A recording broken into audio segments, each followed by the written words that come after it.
She thought he was just a poor, crippled beggar. She fed him every day with her little food. But one morning, everything changed. Who was this man? Why did he choose her? And what secret had he been hiding all along? Sit back and find out as we dive into this shocking and heart-touching story. This is the story of a poor girl named Adora and a crippled beggar everyone laughed at. Adora was a young woman, just 24 years old. She sold food in a small wooden shop by the roadside in Legos. Her stall was made of old planks and iron sheets. It stood under a big tree where many people came to eat. Adora didn't have much. Her slippers were worn out and her dress had patches, but she was always smiling. Even when she was tired, she greeted people kindly. "Good afternoon, sir. You're welcome," she would say to every customer. She woke up very early each morning to cook rice, beans, and yam porridge. Her hands worked fast, but her heart was slow with sadness. Adora had no family. Her parents died when she was young. She lived in a small room not far from her shop.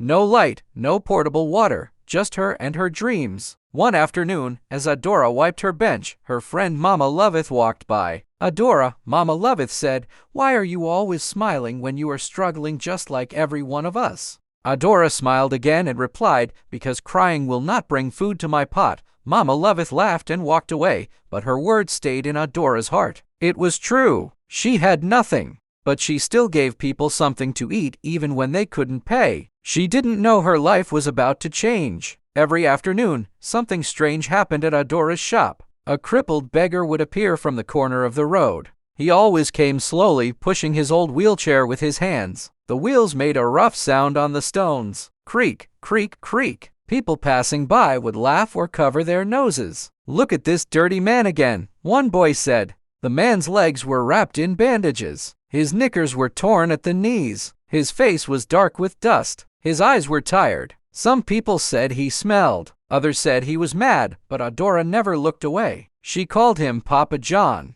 That afternoon, as the sun burned hot above, Papa John pushed his wheelchair and stopped beside her shop. Adora looked at him and said softly, "You're here again, Papa John. You didn't eat yesterday." Papa John looked down. His voice was low. "I was too weak to come," he said. "I have not eaten in 2 days." Adora looked at her table. Only one plate of beans and yam was left. That was the food she wanted to eat herself. She paused for a second. Then, without a word, she picked up the plate and placed it in front of him. "Here, eat," she said. Papa John looked at the food, then at her. "You're giving me your last plate again?" Adora nodded. "I can cook again when I get home." His hands shook as he took the spoon. His eyes looked wet, but he didn't cry. He just bent his head and started to eat slowly. People walking by stared at them. "Adora's, why do you always feed that beggar?" a woman asked. Adora smiled and replied, "If I was the one sitting there in a wheelchair, wouldn't I want someone to help me too?" Papa John came every day, but he never begged with his mouth. He didn't call out to people. He didn't stretch out his hands.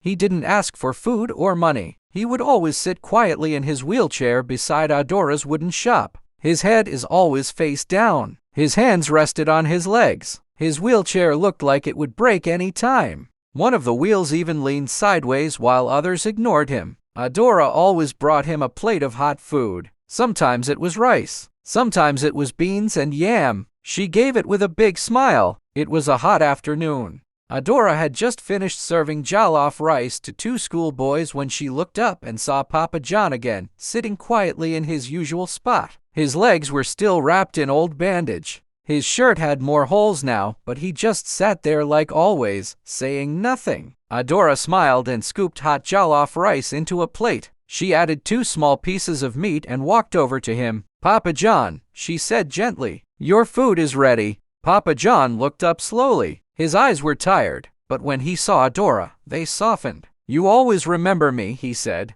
Adora knelt and placed the food gently on the stool beside him. "Even if the whole world forgets you," she said, "I won't." Just then, a big black car drove up and stopped right in front of her shop. The door opened slowly and a man stepped out. He was wearing a clean white shirt and dark trousers. His shoes looked shiny like someone had just polished them. He was tall and strong with deep eyes. Adora stood up quickly and wiped her hands on her apron. "Good afternoon, sir," she said. "Good afternoon," the man replied, but his eyes were not on her. He was looking at Papa John. The man didn't blink. He just stared at him for a long time. Papa John kept eating, but Adora noticed something strange. He had stopped chewing. The man took a step closer and tilted his head like he was trying to remember something. He turned to her and said, "Please give me 1 plate of jollof rice. Add meat." Adora quickly served the food and handed it to him, but as he took the food, he looked back at Papa John one more time. This time, his eyes looked unsure. He opened the car door, entered without a word, and drove off.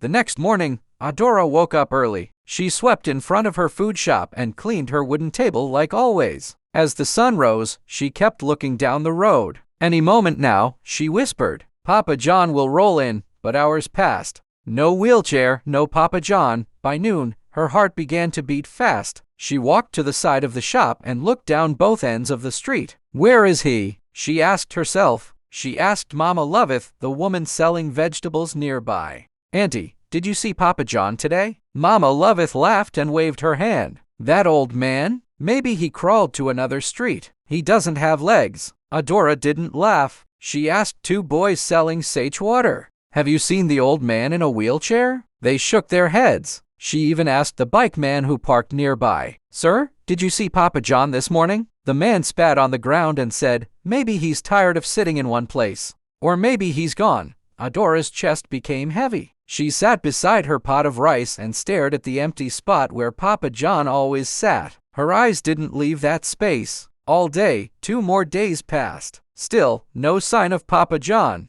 Adora couldn't smile like before. She served customers, but her face looked sad. She couldn't eat much. Even the smell of her sweet jollof rice made her feel sick. Her thoughts kept running to Papa John. Did something bad happen to him? She said quietly. At night, she sat alone in her small room behind the shop. She held the last plate she served him with and looked at it. "Papa John never misses a day," she said softly. "Even when it rains. Even when he's sick. So why now?" She stood up, opened her small window, and looked out into the dark street. A cold breeze entered the room, her eyes filled with water. She wasn't just worried. She was scared. Something felt wrong. Very wrong. And deep inside her, she knew Papa John was not just missing. Something had happened. Something big and maybe dangerous. It was the 4th day. Adora was sitting quietly in her shop.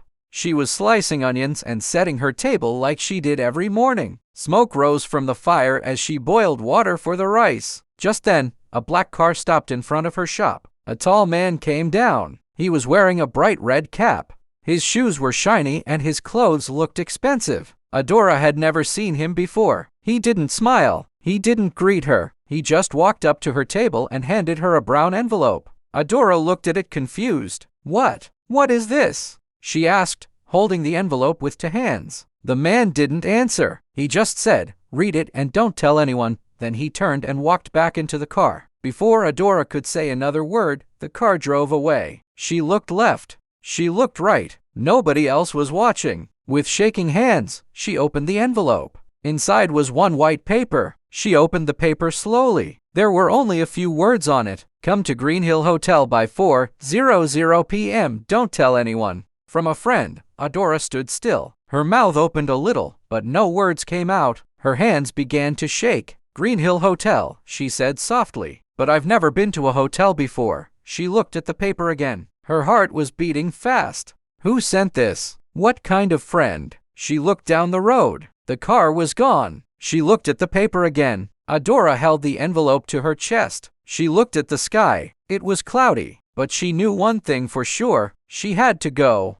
At exactly 3:30 p.m., Adora stood in front of her small shop. She looked at the lock in her hand, took a deep breath, and closed the wooden door. She turned the key twice. "God, please go with me," she whispered. She walked to the road and stopped a tricycle. "Green Hill Hotel," she told the driver. As they drove through the busy Lego street, Adora held the brown envelope tightly in her hand. Her heart was beating fast. She didn't know who sent the letter. She didn't know what would happen, but something inside her told her this was not an ordinary day. After some minutes, they reached the hotel gate. Adora looked up. The building was very tall with windows that looked like glass. The walls were clean. The front door was big and shiny. Everything around her felt like a dream. 2 security men stood by the gate. One of them wore dark glasses. He looked at Adora and stepped forward. "Good afternoon, madam," he said. "Who are you here to see?" Adora opened her mouth slowly. I got this letter," she said, showing him the paper. "It says I should come here. My name is Adora." The guard took the paper, looked at it, then smiled. "Oh, Adora, someone is waiting for you inside," he said. "You can go in." Right away, a man in a black suit came out from the glass door. He walked to Adora. He didn't say much. "Come with me, please," he said, and began walking back inside. Adora followed him. Her legs felt weak, but she kept moving. The man in black led her through a long hall. Then he stopped at a tall brown door. He turned to her and said, "Someone is waiting inside." Adora's heart beat louder. She looked at the door. Then she looked at the man. "Can I go in now?" she asked. The man nodded. "Yes, just go in. You're safe." Adora took one deep breath. Then she pushed the door open. Her eyes went straight to the man sitting in a wheelchair in the middle of the room. She froze. Her mouth opened. Her hands began to shake. "Papa John," she said, holding her chest.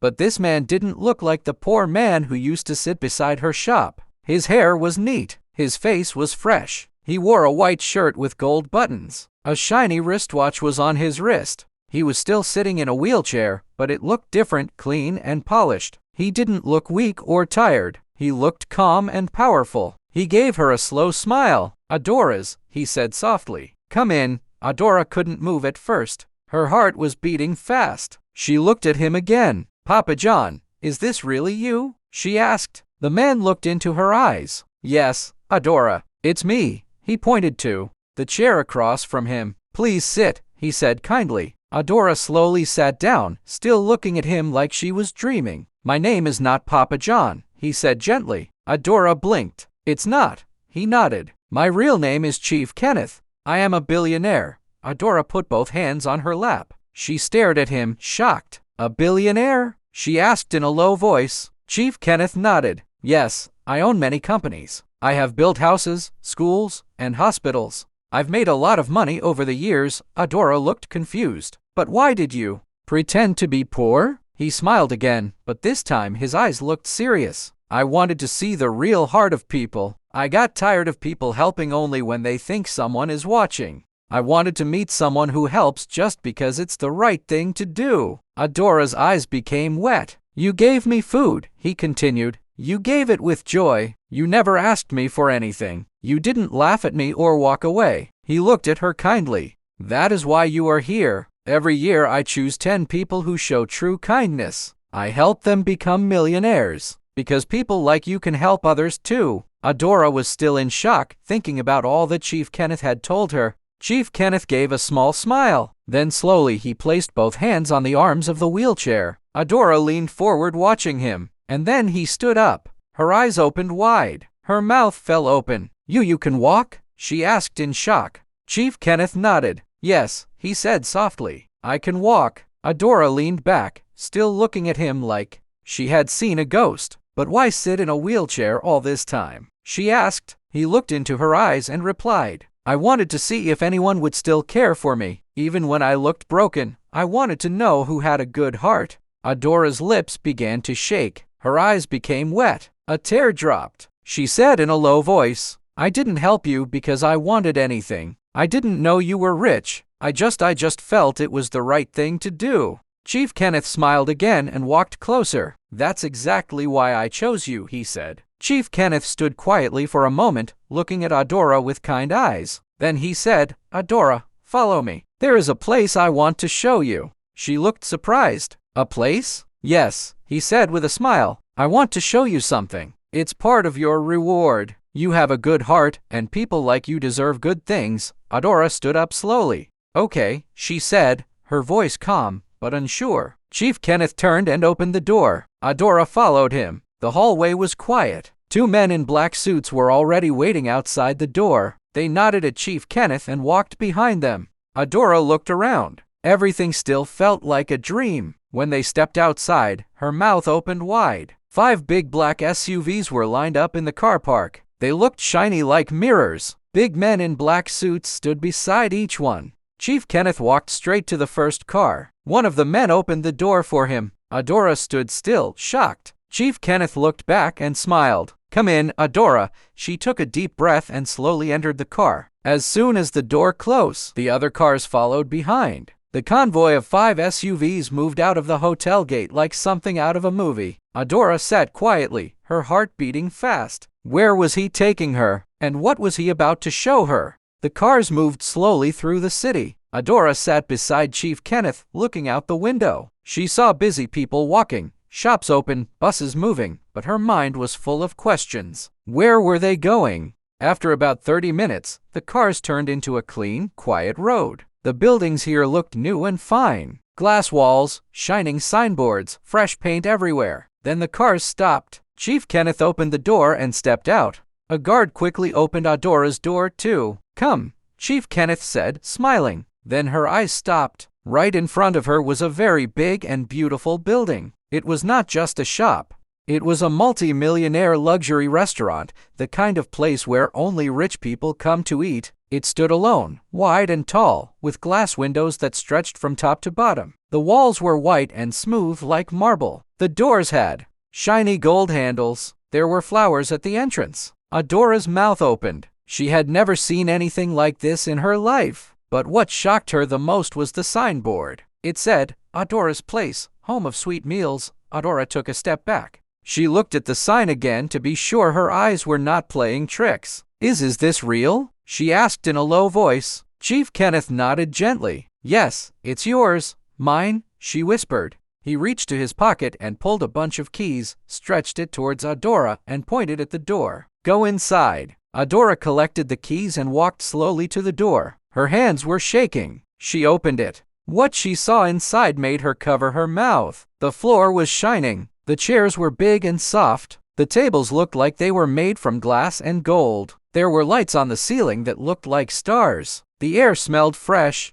Everything was new and perfect. There was a big kitchen at the back. Inside, she saw gas cookers, clean pots, deep freezers, fridges, and even uniforms for workers. She turned slowly to look at Chief Kenneth. Her eyes were full of tears. "You bought all this for me." Chief Kenneth walked in and stood beside her. "Yes," he said softly. "You fed me with your small money when you had nothing. Now I want to give you a place where kings and queens will come to eat. You will never suffer again." Adora dropped to her knees. Her hands covered her face. She was crying, but they were happy tears. "I don't know what to say," she said. "You don't need to say anything." Chief Kenneth replied, "Your kindness already spoke for you." From that day, Adora became the boss of a big food plaza in Legos. It was not like her small roadside shop anymore. This place was grand. The floors were shiny. The walls had fine lights. The chairs were soft and clean, played softly in the background. People felt peace once they stepped in. She didn't cook anymore. She didn't serve food. Professional cooks handled the kitchen. They wore white coats and hats.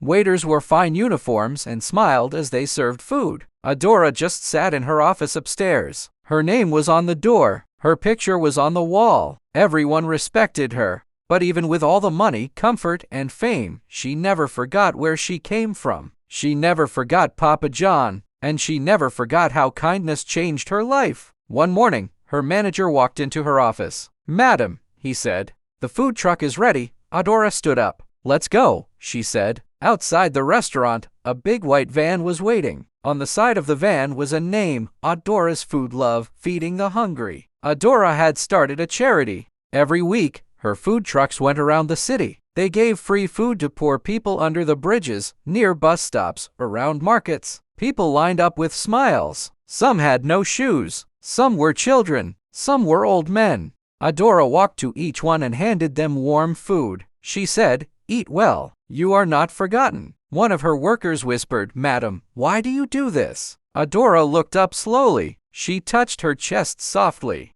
"Kindness brought me here, so I must send kindness out again." The worker nodded quietly, and as they all watched the people eat and smile, the sun shone gently on Adora's face. She looked up at the sky and whispered, "Thank you, Chief Kenneth. Thank you for seeing me." Then she turned, walked back to the van, and drove off to feed the next street. Her life had changed forever, but her heart stayed the same. This story teaches us one powerful lesson. Kindness is never wasted. You may not have much, but when you give from a pure heart, your reward will find you when you least expect it. What did this story teach you? Please share your thoughts in the comments section below. I would really love to read from you. So, make sure you subscribe to my channel and turn on your notification bell so you'll notified